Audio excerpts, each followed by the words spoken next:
Então, do ponto de vista, agora vamos entrar mais na questão para ir chegando na atualidade.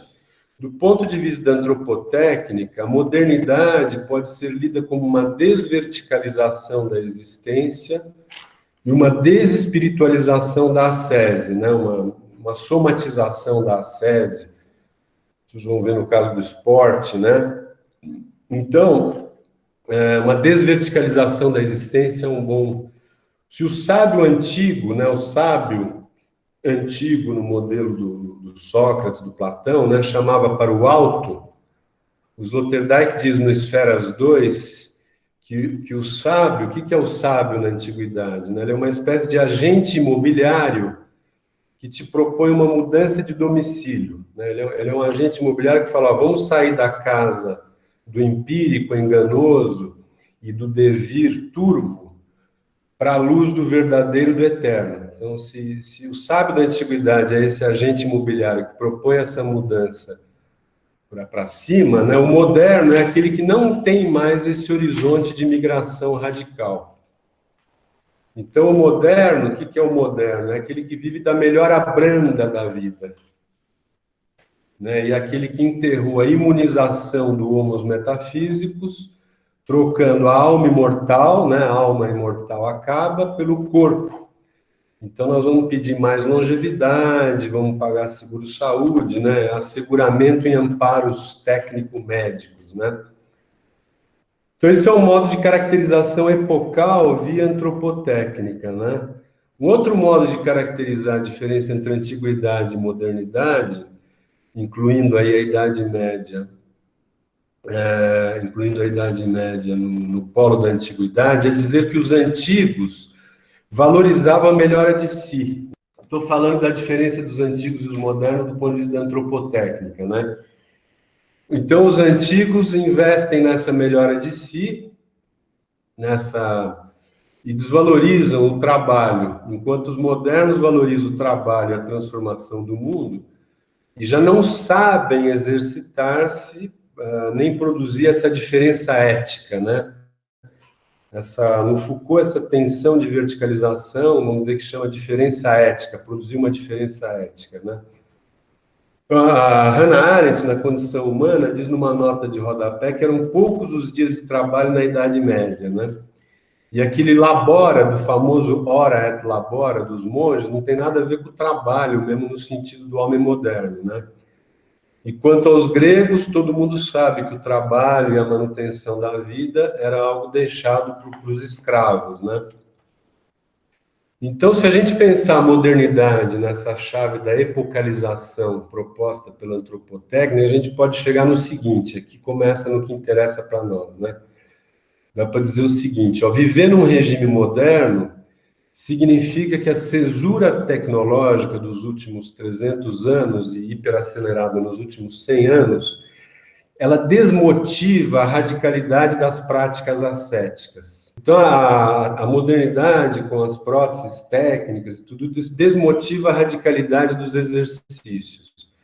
A tecnologia, ao desonerar o peso da vida, enfraquece a busca por uma superação do corpo, da sexualidade, da morte e da miséria universal, né? O faquir, o cara querendo escapar da morte, as pessoas morriam com 30 anos, o acesso sexual ao outro às vezes era muito demorado, né? A miséria era universal, não tinha como hoje uma delação da miséria, uma crítica, né? Tudo era miséria, né? Então, o teorema do Sloterdijk é bem simples, né? As idades de ferro, as idades do ferro pedem asceses radicalizadas para escapar da miséria e elevar-se a um outro plano, né? E a modernidade, como era da prata, ele pega muito Richard Rorty lá, a modernidade é uma era da prata. E ela, como era da prata, deixa de sonhar, né, o paraíso e o absoluto de uma idade do ouro para contentar-se com o aperfeiçoamento progressivo, né? Hoje em dia, vocês vão ver que o Sloterdijk vai repropor o exercício. Para a gente sair da apatia, vai ter esse chamamento aí, tipo do Marx, lá, Proletários do Mundo Unidos, ele fala, jovens, vamos transformar a vida, né? Mas o que você poderia esperar de um faquir na Europa dos anos 20, eu dou esse exemplo, que é o exemplo do conto do Kafka, que o Sloterdijk trabalha, o artista da fome de Kafka, cujo destino final foi o desinteresse do público, né? O jejuador lá, o faquir, ele ficava lá num circo e todo mundo gostava de ver que ele ficava com a costelinha, até a costelinha aparecer, fazendo um exercício de jejum, né? Mas uma bela altura, ninguém mais se interessou por ele, então ele ficou atrás, lá junto dos leões e das panteras, né? E ele ficou contente que ele podia, então, praticar mais aquela ascese, né? Então bom, enfim, aí ninguém se interessava mais por ele, mas um cara falou que era excepcional aquela ascese dele ficar sem comer, né?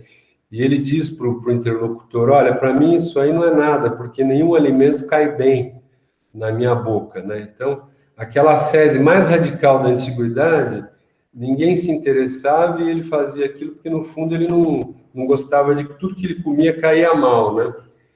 Quando ele morre, quem entra na jaulinha que ele ficava é uma pantera, e todo mundo quer ver a pantera saudável, ela era bonita, né? Quer dizer, todo mundo estava querendo essa espécie de bem-estar, né? Isso é uma análise do Kafka, né? Então, nas condições modernas, o que se opera? Essa remundanização, é o ser no mundo lá do Heidegger, né? Uma remundanização de qualquer retirada do sujeito. Se o sujeito ficou lá 2.500 anos tentando se retirar da corrente da vida, né? O olhar teorético, né? O teorem, que você se eleva e sai da correnteza, né? Aí, na modernidade, você é remundanizado. Então, eu cito uma frase legal aqui do Slotter, página 556. Por isso, os enclaves meditativos se tornam com o tempo invisíveis. As comunas do distanciamento do mundo se desvanecem, né? Os desertos salvadores se despovoam, os mosteiros se esvaziam. Eu mesmo fui andar para o mosteiro no Brasil há muito tempo, estavam todos abandonados, não tinha muita vocação, né? Os mosteiros se esvaziam, os monges são substituídos pelos turistas. E as férias substituem a fuga do mundo. O mundo despreocupado do relaxamento, quando você está na praia, nas férias, outorga um sentido empírico tanto ao céu como ao nirvana, né? Então, vocês estão entendendo, o homem moderno, depois de 3.000 anos de ascese, ele volta para estaca zero quase, né? E o Sloterdijk vai chamar de novo para exercício, dado uma situação planetária, né?